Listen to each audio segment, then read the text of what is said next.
Okay, hello again and welcome to session 10 of 3 Minutes with Mo, and this one is all about temperament. So do you think much about the sort of temperament that you've got? Are you impulsive, cautious, prepared to take risks, excitable? Do you consider yourself an extrovert or an introvert? Or perhaps you might consider yourself a bit of both. Let's talk a little bit about introverts and extroverts, and you can decide for yourself which category you fit into, or perhaps you might be a bit of both. So extroverts like to be the centre of attention. They often crave contact with others. Sometimes they can be brash, but they love to be surrounded by people and seem to be able to relate to all types without much of a problem. Introverts, on the other hand, often feel isolated. They're introspective, generally looking to within themselves to ascertain what action they will take. You know, I don't think we can break people up always into introverts and extroverts, and there may be occasions when extroversion is called for or an introspective approach is needed. So the approach can also be dependent on the situation and knowing where to prevail with different situations and determine which approach to take. Our temperament seems to be a part of who we really are, but it can also be influenced by our intelligence and our experiences. Of course, our temperament comes into play when we're interacting with others. There are times when we can readily show our temperament if someone does or says something that we may disagree with. We may respond in an angry or upset fashion, or we may just take it and react in a manner which may not be detrimental to the relationship.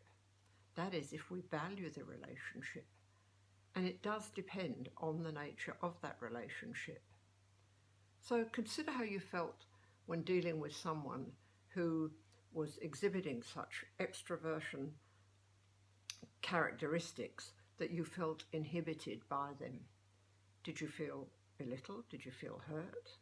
On the other hand, how do you deal with an introvert who's so reticent to talk that you almost have to drag every word out of them? If the fit between the environment and the temperament is fractious, it's difficult to function in an atmosphere like that. So maybe a technique that helps is not to get too attached to your temperament, but be prepared to alter it for different people and for different occasions. Now, in saying this, I'm not asking you to deny your feelings, but just be prepared to accommodate a situation for a beneficial outcome.